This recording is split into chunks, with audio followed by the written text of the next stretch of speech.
Hello and welcome to the Debating Toastcast, a podcast about all things debating, from the Debate Toastmasters Club, 104 London Debaters. Hi and welcome to the second episode of the Debating Toastcast. I'm William from 104 London Debaters, a Toastmasters debating club in London. Now, when you're in the proposition, what is it you need to do? What do you need to think about in order to put together a good case for the proposition side?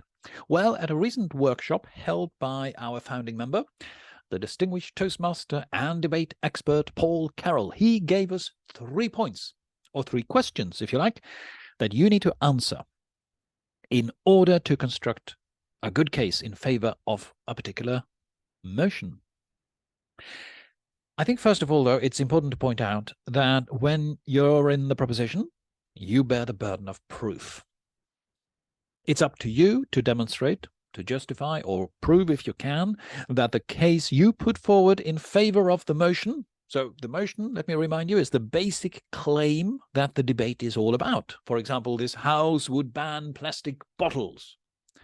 So, and any formal debate always starts with some form of motion. Usually it fits into one of 3 categories. It's usually either a policy debate or a value debate or just a statement of fact debate, whether something is true or otherwise. So, for example, let's say you want to convince your family members that you should eat at the Italian restaurant rather than the Chinese or French or whatever else, whatever other options you have in your area. In that case, the motion would be, this house would have dinner at the Italian restaurant. Obviously, that's a policy debate. So your policy will be to eat Italian. And then the reasons you put forward for that, those are your premises. Okay, that's what we call them in debating. Now, in effect, then, a motion is sort of a conclusion. But instead of coming at the end, in debating, you start off with a conclusion. You are given a conclusion. Here's a conclusion. Now you have to find the reasons. You have to find the premises to support that conclusion. Or indeed, as we call it, the motion.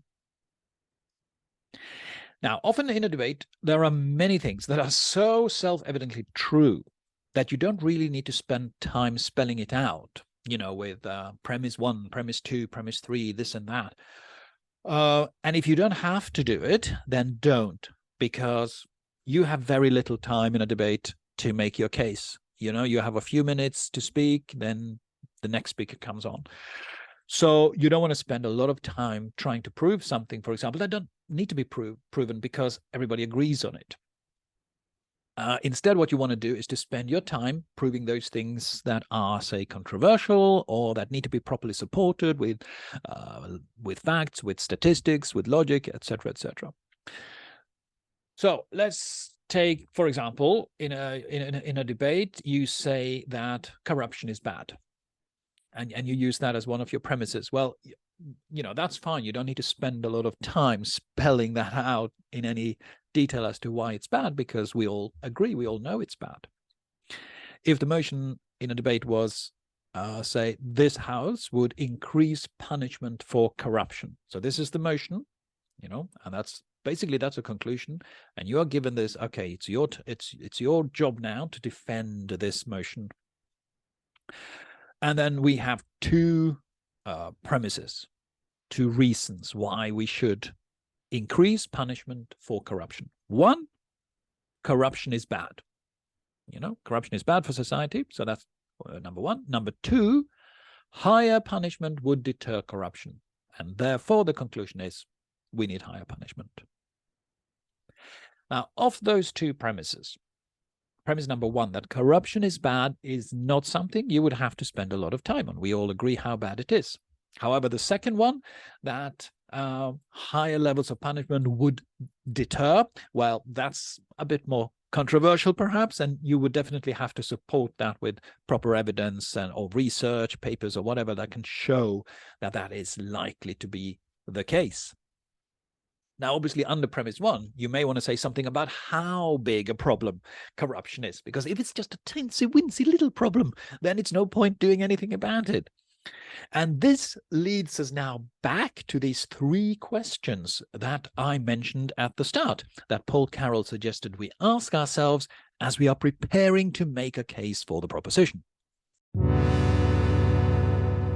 And they are, firstly, 1.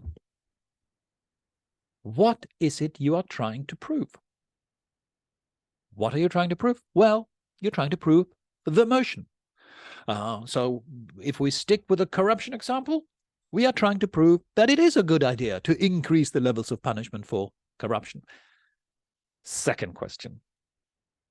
Why is this true? Now, this is where you give your reasons, your premises. Why should this motion be supported? Premise 1, corruption is bad. Premise 2, higher levels of punishment would deter corruption, and so therefore support it. And finally, question number 3 is quite simply, why does it matter?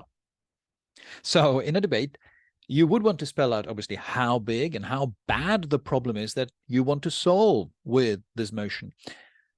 And in our example, obviously, how bad corruption is, how big a problem it is, which then gives you a reason for wanting to do something about it. It warrants action, and warrant is another one of those technical debating terms that tends to mean what supports your case. Now, another aspect, though, of the why is it important bit is that sometimes both sides of a debate can make points and present reasons that are perfectly true, although they support different conclusions.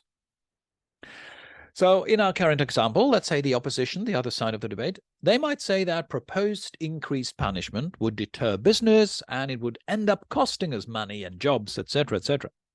Now, if we accept that that's true, let's say that that's okay, so that's true, then the proposition's job would still be not to say that, no, that's not true. If it is true, then fine, let's accept that it's true, but you need to convince the voting audience, or indeed judges if it were a competition, that our reasons, the proposition's reasons, they are more important.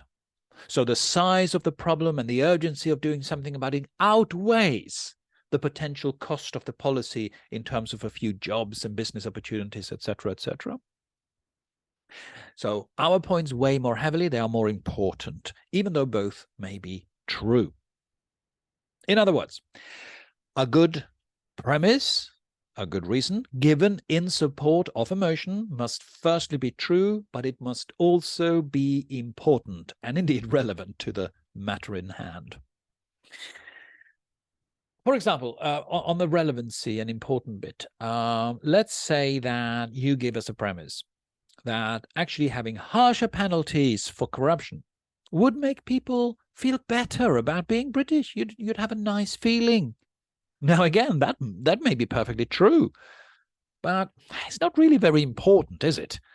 So a good premise, a good reason must be both true, but also important and relevant. And it's your job as a debater, as a proposition debater, to convince the audience that your side's argument, the case you have put forward, is more important than the other side's.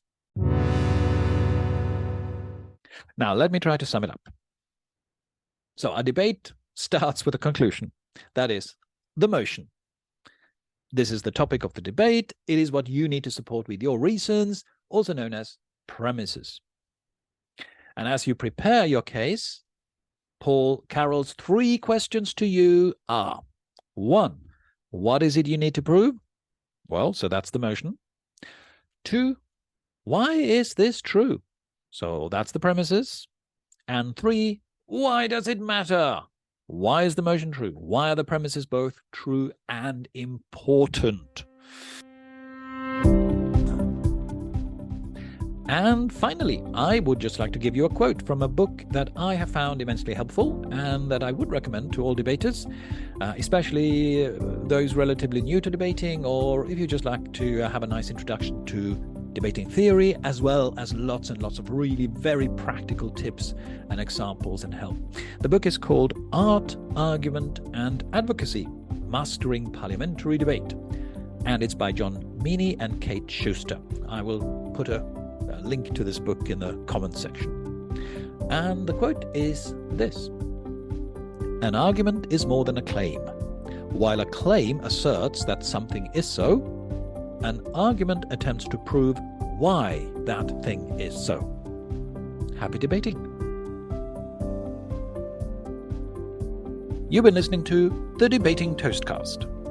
Feel free to leave a comment, critical or encouraging. We welcome both. And if you'd like more information about joining the club or coming first as a guest, please have a look at our website, 104londondebaters.club, or send us an email on info@104londondebaters.club.